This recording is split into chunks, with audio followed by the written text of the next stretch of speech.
Bonjour à tous et bienvenue à cette présentation de l'instrument virtuel Solo Instrument de l'IRCAM, qui est encore là une belle collaboration avec UVI Universon et l'IRCAM, tous les deux basés à Paris. J'ai déjà présenté un produit venant de leur cru qui est le piano préparé, que je laisse un lien à la fin de cette vidéo pour vous permettre d'aller voir à quelle mesure sont les productions de cette belle complicité entre les deux. Parce qu'avec l'IRCAM, on a affaire à quelque chose qui sort un peu de l'ordinaire, qui nous amène dans une qualité vraiment hors du commun. Non seulement dans la proposition de l'interface, mais aussi dans la qualité d'échantillonnage et aussi dans le fait d'aller chercher des sons qu'on n'a pas l'habitude d'entendre. Je vous donnerai certains exemples à ce niveau-là. La banque propose des sons de la flûte à la contrebasse en passant par l'accordéon, la guitare et la harpe.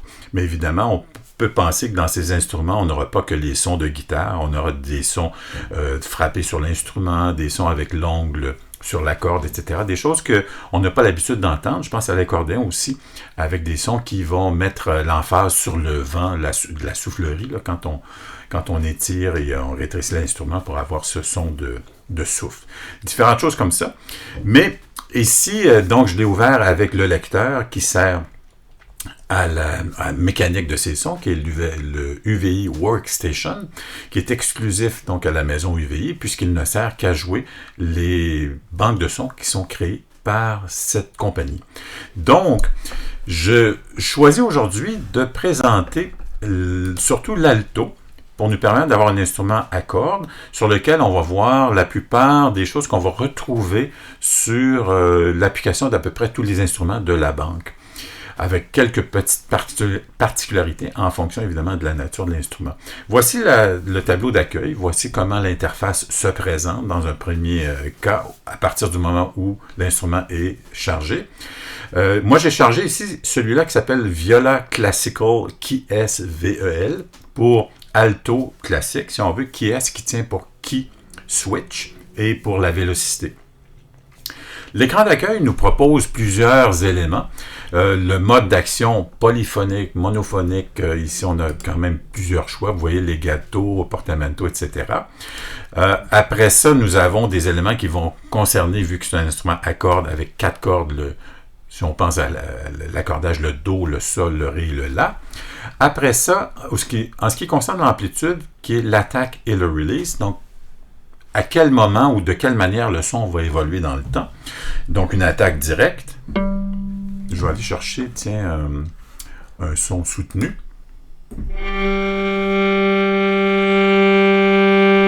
Donc ici, vous avez le son de l'alto avec rien. Il n'y a pas de reverb, il n'y a rien. C'est vraiment à la boîte, comme on dit. Et ici, je mets une attaque plus douce. L'attaque peut aller, je pense, jusqu'à 10 secondes quand même. Si je mets une attaque, on va la mettre assez longue.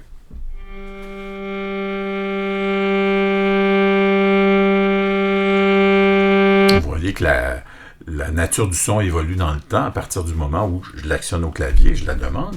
Et le release, c'est évidemment le contraire, c'est-à-dire à partir du moment où je relâche la note, qu'est-ce qui se passe? On peut avoir une release jusqu'à quand même 7 secondes. Là, je les mets à 7, ça peut aller aussi jusqu'à 10 secondes. Après ça, au niveau de l'expression, vous aurez ici, on retrouve la vélocité, mode wheel pour les contrôles de modulation avec la roulette qu'on trouve habituellement sur les claviers, le Poly Aftertouch et le MPE. Le MPE, c'est ce que je vous parlais tout à l'heure des fameux petits claviers qui commencent à avoir à prendre beaucoup de place sur le terrain.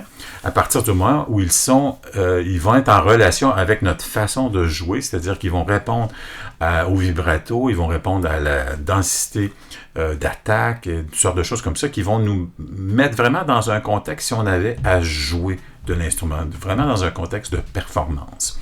Moi, c'est pas quelque chose que j'utilise beaucoup, puisque dans le contexte studio, j'aime bien la mécanique là, de l'automation, ou d'aller chercher des éléments qu'on va enregistrer à partir effectivement de l'automation. L'égalisation et le reverb, sur lequel on a évidemment ici une bonne sélection de choix en fonction des espaces, des effets, etc. Donc, ils sont vraiment singuliers. L'élément important se retrouve ici avec le key switch dont on parlait tout à l'heure. Vous voyez un ensemble de touches rouges qui correspondent aux choix qui sont emmagasinés, puisqu'ici j'ai emmagasiné une banque complète avec le son ordinaire. Pour changer le son, je m'en vais simplement chercher Do dièse ou d'autres choix qui sont là. Ici, j'ai le choix ordinaire non vibrato.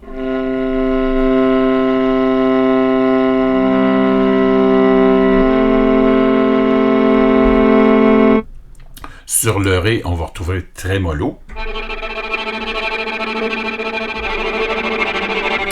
Et ici, trémolo, mais à partir du moment où parfois vous avez des sons qui concernent, sur lesquels il y a une certaine articulation, vous retrouverez ici le petit bouton qui s'appelle Stretch. Stretch servira donc à étirer le son sans en affecter sa hauteur.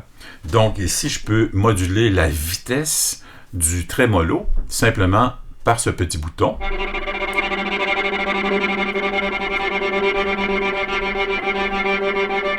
Très lent et très rapide.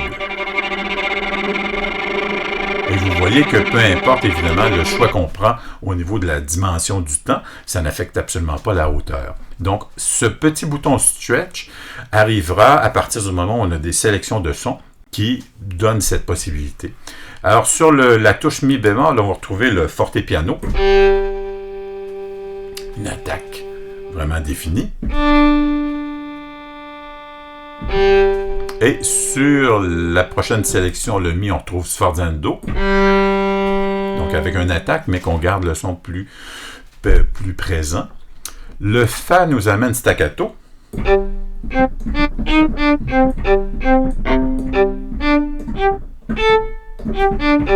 Voilà. La touche Fa dièse nous amène pizzicato.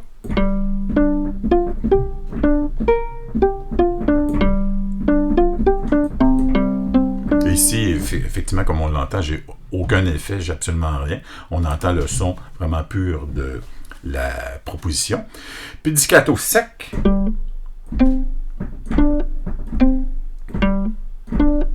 Puis vous voyez que dans certains cas, on entend le retrait du doigt, quand le doigt coupe. Après ça, le secco sur le La dièse, on retrouve des éléments comme des trilles. On aura trilles majeures et trilles mineures.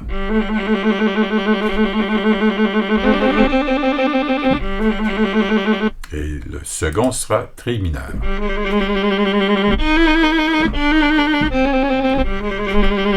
Voilà. Après ça, ici, c'est le tenu simple des sons.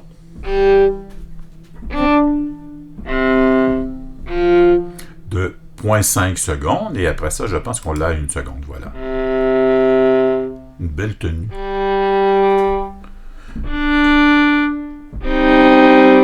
Si vous êtes avec une paire d'écouteurs, on ressent vraiment comme si, moi, ce qui me donne l'impression de cette banque de son, c'est comme si effectivement j'avais l'instrument dans mes mains ici, et en l'actionnant, je l'entends directement à cause de la qualité vraiment exceptionnelle de l'échantillon. Je vais mettre un petit peu de reverb, voir pour nous donner un peu de côté humain.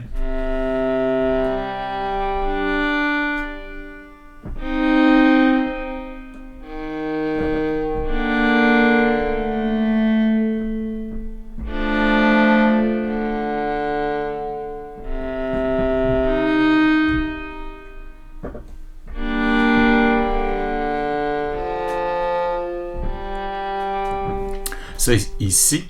Donc, pour reprendre n'importe quel élément, on peut simplement configurer au clavier l'utilisation de la key switch. Donc, généralement, ce sont des notes qui sont en registre pour nous permettre, évidemment, d'avoir simplement une action de changer de sélection d'instruments plutôt que d'avoir une note qui est activée. Donc, ces choses-là, on peut l'avoir ici au clavier, où on peut effectivement décider de le programmer ailleurs, ou enfin soit dans des éléments MIDI externes, ou encore, si on est dans le mode d'automation, on peut carrément l'intégrer. Ça, c'est l'élément de l'alto. Je vous disais tantôt qu'on peut forcer des éléments qui sont, disons, des mélodies qui pourraient être jouées sur 2 cordes différentes, de l'avoir ici par ces petites sélections. Ça ici, ce sont les cordes. En fait, la corde grave, le Do, le Sol, le Ré et le La. Les 4 cordes de l'alto qui sont ici. Ça, c'est le registre des cordes ouvertes. Donc, si je donne un exemple, ici, ces notes, mi, fa, sol, peuvent être jouées sur plusieurs cordes. Si je clique sur le Do et je le maintiens, vous voyez ici, c'est le registre de cette corde.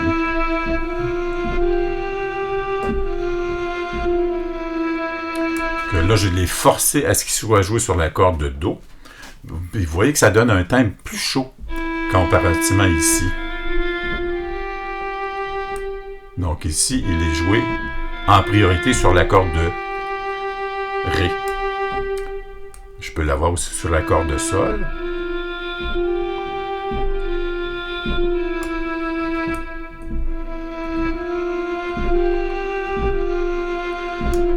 Vous voyez, là, je l'ai joué sur la corde de La, sur la corde de Sol, de Ré et de Do. Fait que vous voyez que plus on approche vers les cordes graves, plus ça donne un timbre vraiment chaleureux, quelque chose de très particulier. Évidemment, qui dit IRCAM dit au-delà de l'instrument. Donc, on aura, à titre d'exemple, des sons d'archet derrière le pont. Derrière le pont, c'est, vous savez, disons le violon, où est le pont d'attache ou d'appui des cordes. Évidemment, c'est l'endroit où l'instrumentiste joue. Et plus il s'approche du pont régulier, mais ça va donner des sons qu'on appelle ponticello, qui iront faire ressortir les harmoniques. Mais on peut jouer aussi à l'extérieur, à l'intérieur du pont, donc pour donner des timbres un peu particuliers, disons. Alors ici, je vous donne quelques sélections. J'ai choisi Harmonic Gliss, donc des glissando d'harmoniques. Encore une fois, ici, avec quelques sélections des key switch. Donc ici, on a harmonique glissando up slow, donc assez lente, si on veut. Ici, on l'aura avec, disons, l'inverse. Au lieu d'une harmonique montante, on l'a descendante. Donc ça, c'est le jeu que l'interprète fait simplement glisser son doigt légèrement, en appuyant légèrement sur les cordes pour aller chercher les harmoniques du son.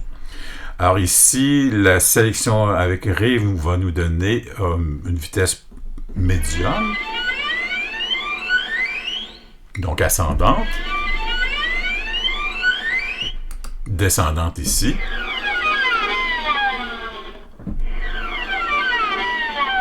et ici j'imagine qu'on aura les... Ah, ici rapide.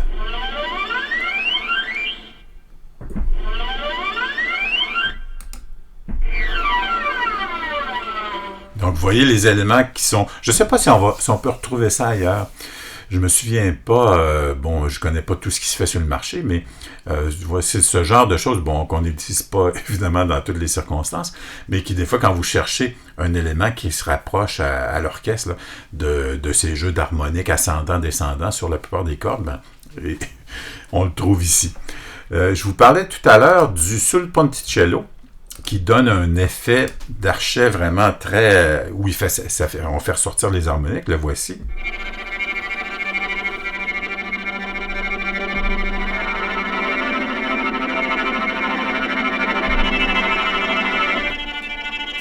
C'est plus évident dans le grave. C'est simplement faisant un trémolo et on approche l'archet du pont pour avoir ce timbre un peu plus... nasillard, si on veut. L'autre point qui est intéressant, puis ça, j'ai pas vu ça beaucoup, encore une fois, je sais pas si on en a beaucoup de propositions de ce sens-là, mais on a les cordes avec la sourdine. Je vais aller chercher celui-là, je vais prendre un peu l'équivalent.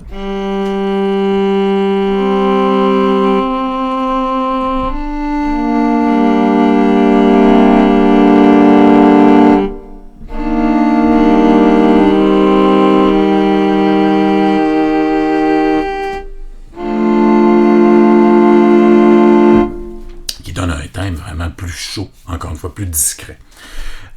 Encore avec les key switch, nous avons mute, c'est-à-dire sourdine ordinaire. Ici, ça doit être sourdine non vibrato. Sur le Ré, on va trouver trémolo, mais toujours avec la sourdine.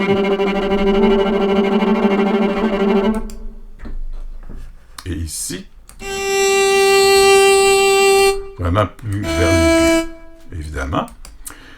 Après ça, c'est un peu la même chose ici en trémolo. Donc voici, là, présente une autre sélection. Ici, j'avais choisi sul ponticello, sul tasto. Ah oui, c'est ça. Celui-là va partir du pont et va aller sur la touche.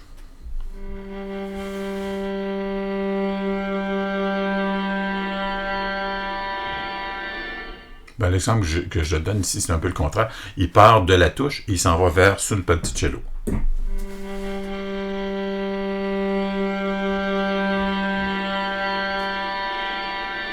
Vous voyez comment le timbre change, c'est très subtil. Là.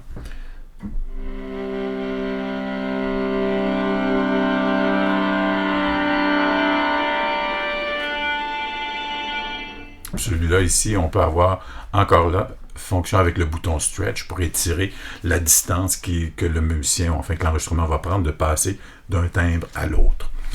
Si on va vers un instrument sur lequel j'ai beaucoup d'affection, qui est la guitare classique avec cordes de nylon, ici on va retrouver certaines sélections et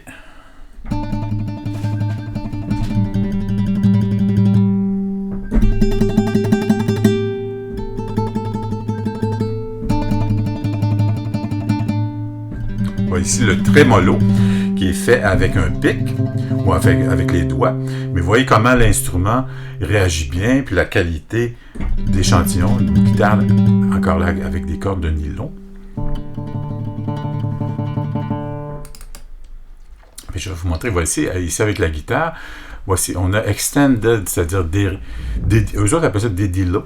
FX menu qui concerne des sons d'éléments de percussion sur l'instrument. Pizzicato à la Bartók, c'est un élément qu'on doit au compositeur Béla Bartók, puisqu'à un moment dans sa carrière, il a fait beaucoup de répertoriage de chants folkloriques parce qu'il voulait noter, il voulait une certaine façon de conserver un patrimoine. On a vu ça dans plusieurs cas en Europe, en Hongrie en particulier, et il est allé dans les campagnes, dans les espaces lointains, pour aller chercher des éléments folkloriques et de noter ces choses-là avec de la notation traditionnelle.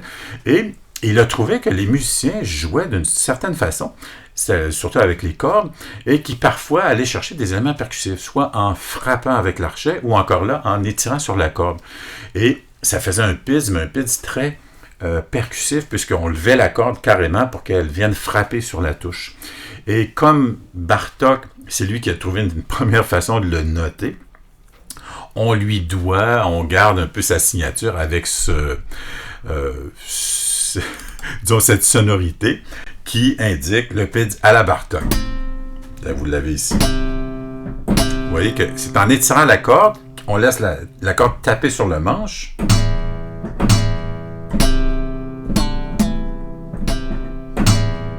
Donc, pour aller chercher des éléments très percussifs. Donc, on appelle cet élément PID à la Bartók, un peu en hommage à l'honneur de Béla Bartók, qui a été un des premiers à faire tout ce chemin de parcours pour aller noter ces éléments. Si je reviens pour la guitare, je vais aller chercher le côté régulier de la guitare.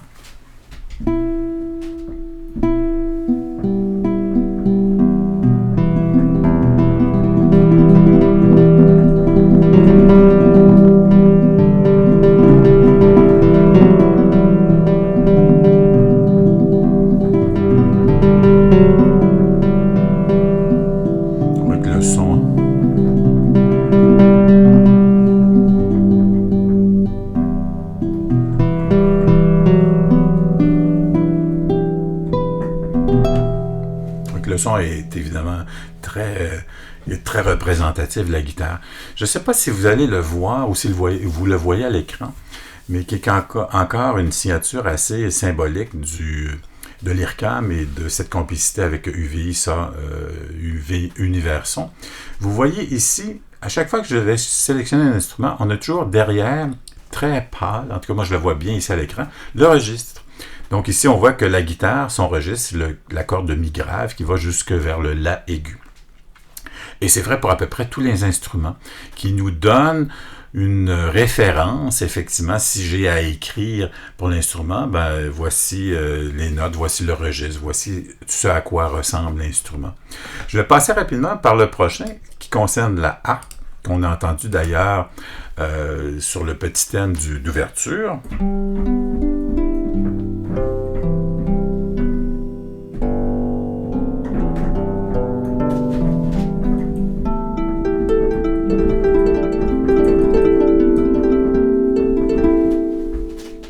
Encore une fois, ici, vous avez le registre complet du Do grave au Sol aigu. Et comme le Do à la harpe, ce qui est particulier, c'est qu'il faut se rappeler que la harpe a 7 notes, finalement, avec des pédales, qui nous permettent de hausser, donc dièse, et d'abaisser bémol. Donc, le Do qu'on voit au grave, ici, peut être un Si. Mais c'est pas un Si, comme c'est un Do bémol. Même chose avec le Sol qui est en haut. Donc, le Sol peut être haussé, donc pour devenir un Sol dièse. Donc, c'est pour ça que la harpe, on parle souvent du registre du Do au Sol, mais en fait, dans la réalité, ça peut nous amener les fréquences de Si aller jusqu'au Sol dièse. Donc, ici, vous avez la harpe avec les sons ici G ordinaires, ce qu'on vient d'entendre.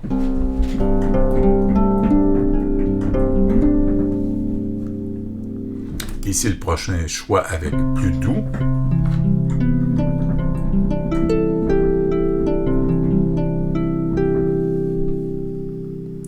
Le Ré avec un peu plus fort, mais plus avec une position différente, plus près de la table, finalement.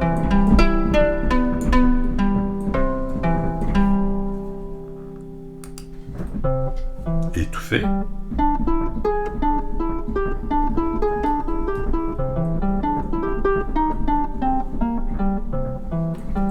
Vous voyez ici, je viens de faire quelque chose qui est impossible à la harpe. J'ai joué à la fois le Sol et le Sol dièse. Et comme j'avais un La, mais je ne pouvais pas considérer que c'est un La bémol. Donc, c'est des choses qui, à l'instrument, font partie de sa qualité, de sa nature. Donc, d'avoir à toujours jongler avec ses choix. Si j'ai un Si, le Si peut être dièse ou bémol. Mais si j'ai un Si bémol, donc, je pourrais avoir le La dièse pour avoir la même note. Donc, mais si j'ai un Si bémol, je ne peux pas avoir de Si bécard. Ou à moins que j'utilise un Do bémol, mais en tout cas, on est vraiment dans... Et c'est un son plus percussif encore.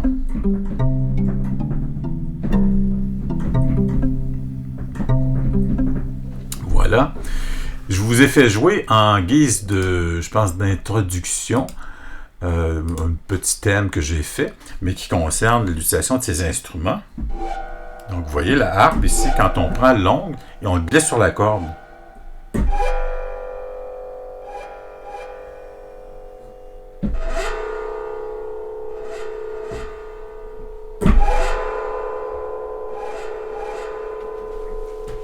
Ici, ça nous amène à regarder, vous entendez en fait l'écho de la répétition. On n'est pas allé beaucoup là-dedans, mais comme le lecteur le propose, ici, vous allez voir dans les effets. Vous voyez, bon, il contient la plupart des effets traditionnels d'égalisation, de phase, chorus, trémolo, etc. Et il y a aussi le stéréo délai que j'ai actionné ici. Donc, si on le met, on l'enlève pour entendre le son réel.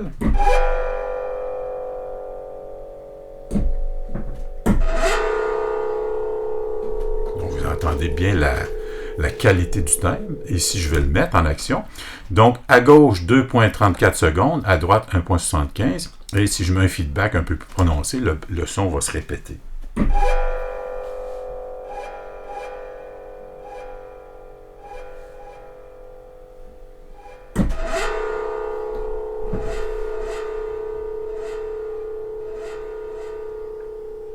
Donc, ce sont des éléments qui sont très classiques, qu'on retrouve à peu près chez tous les lecteurs, mais qu'on a des fois des petites façons de le personnaliser chez certains. Un élément que je ne veux pas vous laisser avant de parler de cet élément. Vous savez, à chaque fois qu'on achète un instrument virtuel, bon, parfois on peut avoir une lettre qui nous remercie évidemment d'encourager la compagnie. Parfois on a on a quelques pages au niveau de la documentation, mais je veux vous montrer en guise de conclusion le manuel qu'on reçoit quand on achète un produit Lircam. Un élément que je trouve intéressant qui apparaît ici à la page 4-5, c'est qu'ici, on a un petit paragraphe qui dit, c'est tout en anglais, un petit paragraphe qui dit qu'une des choses les plus importantes quand on a à réfléchir, quand on a à fabriquer, quand on a à mettre sur le marché un instrument virtuel constitué de sons de véritables instruments, l'élément le clé dans ça, le plus important, ce sont évidemment les musiciens. Rarement, on les remercie et encore plus rarement, en fait, on les nomme. Donc, celui qui est responsable de ce qu'on vient d'entendre au niveau de l'alto, c'est Pascal Robot, que l'on voit ici. Et on a donc le nom de tous les musiciens qui ont participé à la banque de sons. Et si je reprends avec un petit texte là, qui explique qui ils ont fait quoi, etc. Et quand je regarde à la harpe, c'est Virginie Tarrette qui est responsable de l'enregistrement de la harpe. Donc ça, c'est déjà quelque chose qui est une belle touche. Après ça, évidemment, on a ici la plupart des choses qu'on vient de discuter très rapidement, mais ici qui vont vraiment dans le détail. Et un élément que je voulais vous montrer aussi, parce que quand on pense à l'IRCAM, on pense aussi toujours à la musique, évidemment, d'exploration, mais aussi la musique qui sera jouée par de véritables instruments interprètes. Donc, ils ont vraiment une pensée qui se manifeste, qui nous fait un clin d'œil ici. Vous voyez, à titre d'exemple, la flûte. Ce qu'on voit ici, c'est la description de l'instrument, ses particularités, la qualité du timbre, etc. Et évidemment, le plus important, c'est son registre. On voit que la flûte, son son le plus grave est la note Do. On peut avoir une patte d'extension pour aller chercher le Si. Et voici son registre dans l'aigu. Et voici la plupart des éléments sur lesquels on va utiliser des techniques de jeu. Éolien qui concerne à mettre du souffle dans le son, des choses comme ça. On l'a avec tout. Vous voyez le hautbois, ici, sa note la plus grave étant le si bémol, aller jusqu'au sol, si en haut. Et on le passe comme ça par tous les instruments. Après ça, ce qui est intéressant, on pense ici au cuivre. Ici, il y a des échantillons fort intéressants au niveau des cuivres, qu'on n'est pas allé là-dedans. Je ferai peut-être une partie 2 parce que ça vaut vraiment la peine. Ici, on a l'ordre des harmoniques du son. Donc, qui fait que les cuivres vont jouer ils jouent surtout à partir de ça. Donc après ça, l'autre point que je voulais vous montrer là-dedans, c'était, ici on vient d'avoir toutes les cordes, c'est comment on note les choses quand on a effectivement demandé à un violoniste, à un violoncelliste de jouer ses sons. Donc voici la plupart des propositions qui sont des classiques, mais qui sont ici à l'IRCAM des propositions de notation particulière, comme le son éolien par exemple. Comme on pense à la flûte, on peut penser à la clarinette. Donc, comment on le note, ce son-là? Donc, voici leur proposition. Et le jet whistle, qui est souvent utilisé à la flûte, qui donne un son de souffle très, je ne dirais pas violent, mais très, très percussif dans l'instrument pour aller chercher ce son de jet whistle. Alors, vous voyez ici qui clap, les qui click. Donc, comment la clarinette, finalement, on joue de jeux rythmiques en appuyant sur les touches. Ça fonctionne très bien, clarinette, saxophone, des instruments qui sont parfaits pour ça.